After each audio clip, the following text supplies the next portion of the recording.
Everyone, welcome back to channel Shikshak. इस series में खत्म कर रहे हैं केमिकल काइनेटिक्स। तो कंटिन्यू करते हैं केमिकल काइनेटिक्स। केमिकल काइनेटिक्स में लास्ट में हमने निकाला ऑर्डर। ऑर्डर मतलब sum of powers of the exponent powers of the concentration of reactant. तो इसको समझते हैं न्यूमेरिकल्स के साथ।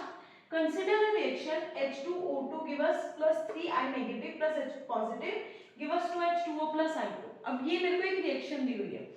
अब रिएक्शन का मैकेनिज्म तो उन्होंने नहीं शो किया, बट उन्होंने एक इक्वेशन दी है, रेट लॉ इक्वेशन दी है, that is R is equals to K H2O2 I negative. अब देखो, अगर मैं इस रिएक्शन को सॉल्व करूं तो I have to find the order and molecularity of the reaction. तो basically what we are to done, देखो मेरे पास गिवन है R is equals to K H2O2 and second I negative। एक बात ये याद रखो, whenever we have to find the order of the reaction, हमें रेट लॉ इक्वेशन देखनी है, रिएक्शन नहीं देखना। क्लियर? तो रेट लॉ इक्वेशन से कंसंट्रेशन की एक्सपोनेंट्स पावर, इसकी एक्सपोनेंट्स पावर ऑब्वियसली 1, इसकी exponents power obviously 1। Then to find out the order of the reaction, अगर मैं ऑर्डर निकालूं इस रिएक्शन का, तो वो ऑर्डर क्या होगा, a plus b means exponential power sum up, so 1 plus 1 which is equals to 2। Clear? So this is the order. तो बात जो याद रखनी है कि ऑर्डर देखने के लिए हमेशा रेट लॉ इक्वेशन या मैकेनिज्म दोनों में से जो अवेलेबल होगा वो देखना है, रिएक्शन नहीं देखनी। बट हाँ, इन सम केसेस अगर दोनों ही नहीं दिए हुए तो आप रिएक्शन देखोगे। क्लियर? अब इसी की ही मेरे को निकालनी है मॉलिक्युलरिटी। तो देखो, मॉलिक्युलरिटी में हमेशा कंसीडर करना है रिएक्शन। तो मॉलिक्युलरिटी मींस कितने मोल्स यूज हो रहे हैं, तो वो तो रिएक्शन से पता चलेगा ना। तो रिएक्शन के रिएक्टेंट में देखो 2 मोल्स इसके, 3 मोल्स इसके और 1 मोल इसके, तो टोटल मेरे पास कितने मोल्स आ गए, 6। सो इस इक्वेशन में मैं ये बोलूंगी कि अगर मैं कंसीडर करूं इसमें ऑर्डर, तो ऑर्डर रेट लॉ इक्वेशन से मेरे पास क्या आ रहा है, 2। और अगर मैं कंसीडर करूं मॉलिक्युलरिटी, तो मॉलिक्युलरिटी मेरे पास क्या आ रही है, 6। क्लियर? अब यही सेम इस न्यूमेरिकल को सॉल्व करते हैं। तो मेरे पास रिएक्शन है hydrogen plus nitric oxide give us water plus nitrogen, साथ ही में रेट लॉ इक्वेशन दी हुई है। तो सबसे पहले क्या निकालना है, ऑर्डर। तो ऑर्डर निकालने के लिए क्या कंसीडर करेंगे, रेट लॉ इक्वेशन। तो रेट लॉ इक्वेशन कंसीडर करते हैं, R is equals to K H2 and NO2। तो ऑर्डर निकालने के लिए सम अप करना है। So order of the reaction is यहां पर 1 plus 2 which is equals to 3। now tell me the molecularity of the reaction। Yes, the molecularity of this reaction is, the molecularity of the reaction is, that is 2 plus 2 4। Clear? So this is how can you calculate the order and molecularity of the reaction। order and molecularity of the reaction पे basically MCQs cover कर रहे हैं what, और या 2 marks के questions cover होते हैं। तो ऑर्डर और मॉलिक्युलरिटी निकालना इज मस्ट। क्लियर? तो ऑर्डर एंड मॉलिक्युलरिटी के बाद हम करेंगे units of rate constant. So next topic we will discuss, that is the units of rate constant. अच्छा, रेट कांस्टेंट के यूनिट डिफाइन करने से पहले एक चीज कंसीडर करते हैं और एक चीज क्लियर करते हैं, that is the specific rate constant. देखो, हमने ये बोला था that R is equals to K concentration of A into concentration of B। Clear? Now if I suppose that concentration of A is equals to concentration of B is equals to 1 moles per liter। Clear? Now put the value of A and B। R is equals to K multiply 1 which is equals to R is equals to K। Clear? So this, the rate constant is the rate of reaction when concentration becomes 1। Clear? And this is called as specific rate constant, और इसे मैं क्या बोलूंगी, specific rate constant. Clear? तो rate constant में एक बात याद रखनी है, that if the concentration will become equals to 1, तो rate of constant rate of reaction की क्या हो जाएगा, इक्वल हो जाएगा। सेकेंड, हमें ये पता है दैट रेट ऑफ रिएक्शन के is independent of concentration, but ये भी याद रखना है that K has specific values for specific reaction.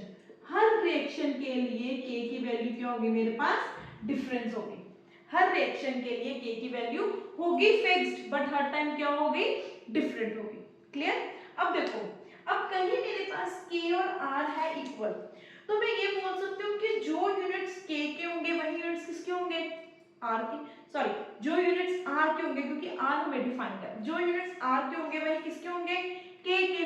तो इसमें मैं ये बोल रही हूँ, तो मैं ये बोलूंगी दैट यूनिट्स ऑफ K, इसको लर्न कर लेना, this is the most important, units of K हमेशा क्या होते हैं, मोल्स पर लीटर पर सेकेंड।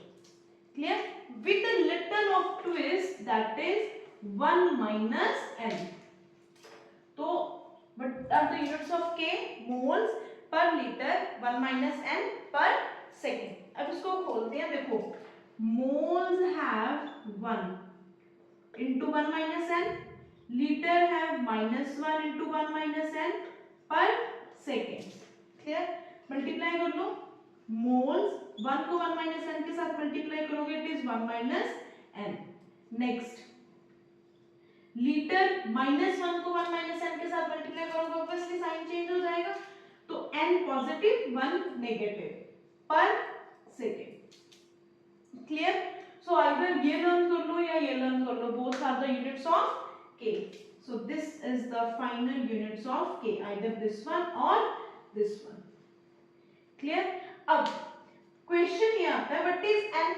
देन बच्चे n is the order of the reaction.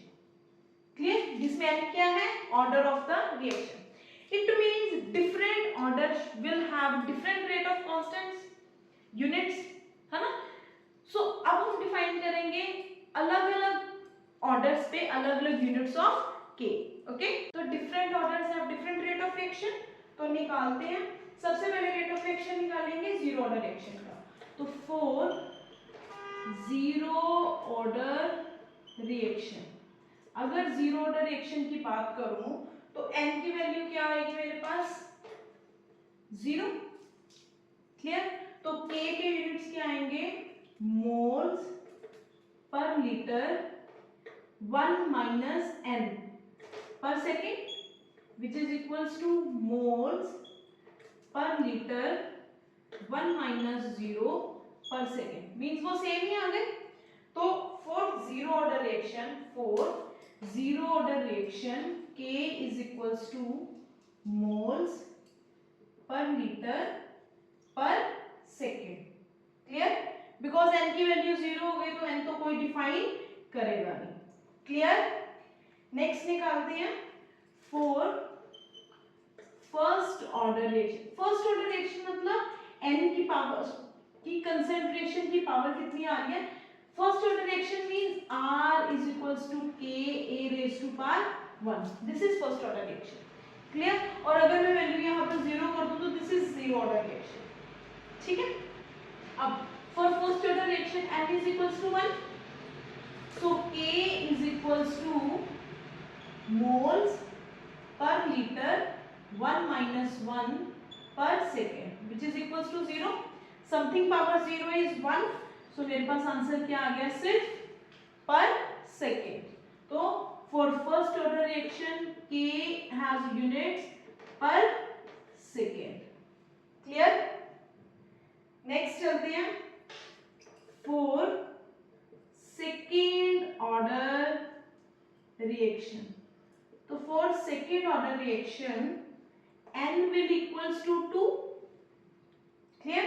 तो K की वैल्यू निकालूंगी, moles per litre, N is 1 - 2 पर सेकेंड, तो आ गया moles per litre -1 per second. मतलब अंदर terms change means now moles will become moles per moles liter per second. So this is the value of K. Clear? ये थी SI units of K for zero order, first order and second order. अब आप मेरे को ये बताओ, what will be the units of order of R, sorry K, if order is 3/5? अगर order 3/5 होगा तो मेरे पास यूनिट्स कितने आएंगे, यानी यूनिट्स ऑफ K क्या आएगा। क्लियर? तो ये क्वेश्चन आप मेरे को बताओगे, और बाकी ये आपका फर्स्ट और जीरो ऑर्डर, फर्स्ट ऑर्डर और second order. This is the most important, क्योंकि समटाइम्स पेपर्स में आपको जब न्यूमेरिकल्स दिया होगा तो ये नहीं डिफाइन किया होगा कि ये फर्स्ट ऑर्डर है, सेकंड ऑर्डर है या थर्ड ऑर्डर है। सिंपल आपको यूनिट्स दिए होंगे जिससे आपको ये पता लगाना होगा ये फर्स्ट ऑर्डर है, सेकंड ऑर्डर है या फिर थर्ड ऑर्डर है। ओके, रेट कांस्टेंट के बाद नेक्स्ट चलते हैं, that is the difference between order and molecularity. तो देखो, अगर मैं डिफरेंस करूं ऑर्डर और मॉलिक्यूलरिटी में, तो ऑर्डर और मॉलिक्यूलरिटी में क्या है, सबसे पहले मैं एज सच डेफिनेशंस नहीं लिख रही, बट आपको बता रही हूँ कि डिफरेंस क्या है इसमें। तो what is the difference between orders and molecularities? This is the power sum of powers of concentration of reactants, but where in rate law equation. rate law equation में जितनी concentration आएगी उसका sum up करेंगे तो वो क्या निकलेगा मेरे पास, order. Whereas molecularity is the sum of species or moles of reactants participating in the reaction. तो रिएक्शन में जितने मोल्स पार्टिसिपेट कर रहे हैं that is called as molecularity. Next देखो, ऑर्डर में ये याद रखना है that it can be zero, ठीक है, but molecularity can never be zero, क्योंकि ऑर्डर का जीरो मतलब है कि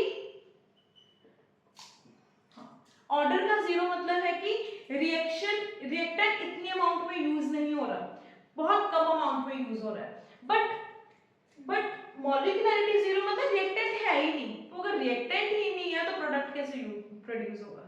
क्लियर? नेक्स्ट, ऑर्डर हमेशा डिटरमाइंड होगा एक्सपेरिमेंटली। ऑर्डर हमेशा कैसे डिटरमाइंड होगा, experimentally, whereas it can be determined theoretically. Clear? So this is the basic difference between order and molecularity. तो आज का जो टॉपिक था वो बेसिकली ऑर्डर और मॉलिक्यूलरिटी में था कि ऑर्डर एंड मॉलिक्यूलरिटी हम कैसे निकालते हैं, ऑर्डर और मॉलिक्यूलरिटी के यूनिट्स, ऑर्डर और मॉलिक्यूलरिटी में डिफरेंस क्या है, ऑर्डर के हिसाब से रेट कांस्टेंट के यूनिट्स क्या होंगे और स्पेसिफिक रेट कांस्टेंट क्या होगा। क्लियर? तो ये याद रखना है, rate constant specific rate constant है, इसको हम स्पेसिफिक रेट कांस्टेंट भी कहते हैं, और rate constant rate of reaction के इक्वल हो जाएगा जब ए की कंसंट्रेशन बी की कंसंट्रेशन किसके इक्वल हो जाएगी, 1 की, मींस जब रिएक्टेंट की कंसंट्रेशन 1 मोल्स पर लीटर हो जाएगी। Clear? This is all about the today's lecture.